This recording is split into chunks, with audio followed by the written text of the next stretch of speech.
Hollywood, 1947. A city of dreams. But for one young woman, it became the setting for a real-life nightmare.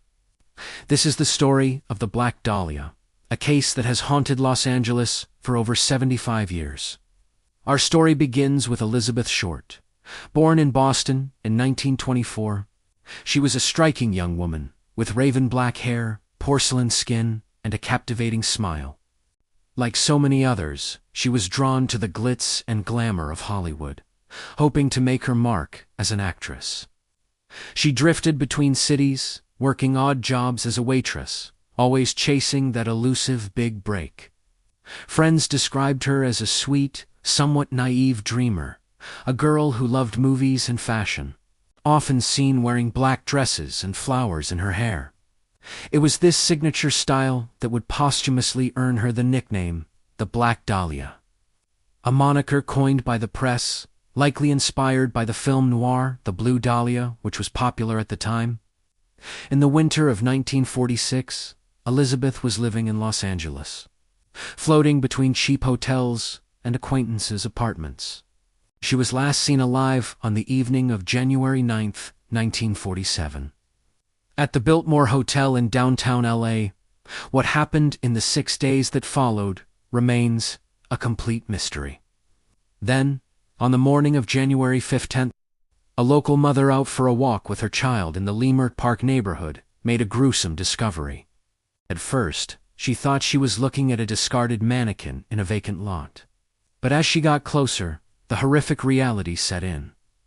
It was the body of a woman, severed clean in half at the waist. The body had been drained of all its blood and meticulously cleaned. The face was slashed from the corners of the mouth to the ears, creating a grotesque, permanent grin known as a Glasgow smile. The internal organs had been surgically removed, and there were other marks of extreme torture.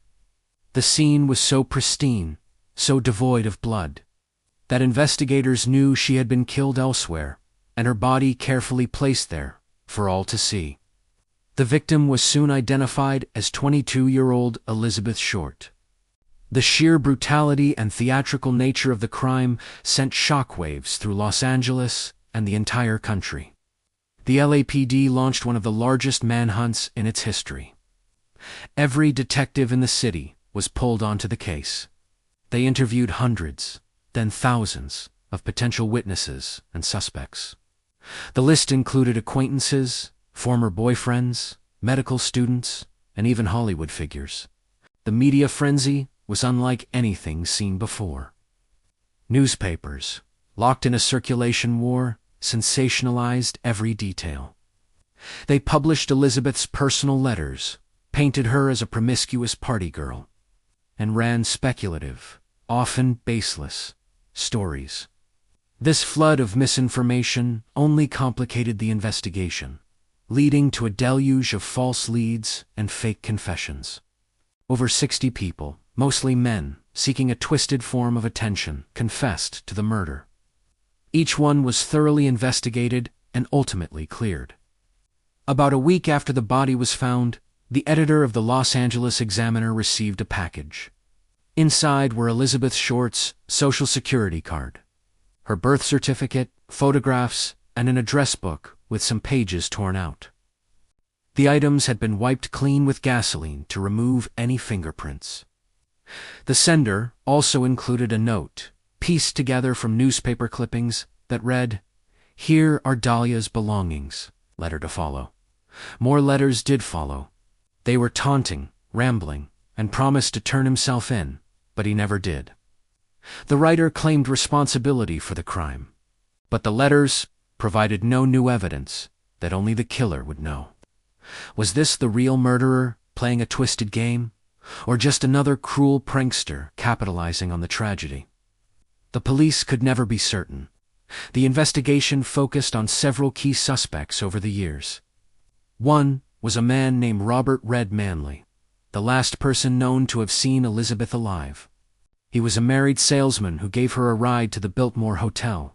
He was questioned extensively and passed a polygraph test, and police eventually ruled him out, though his name always remained linked to the case.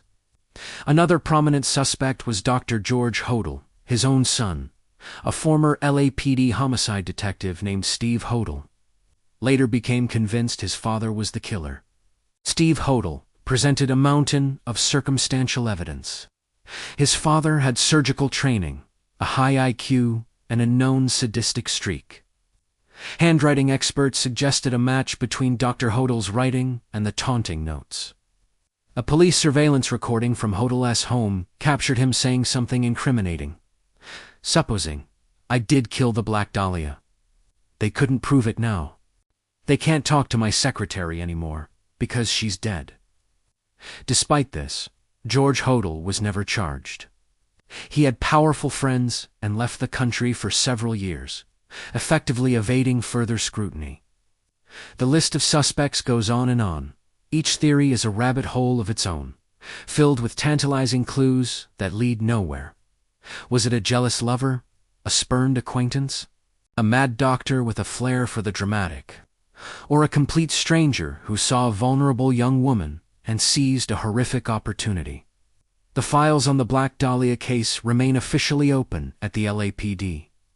It's a chilling testament to the fact that even with intense media coverage and a massive police effort, a killer can simply vanish.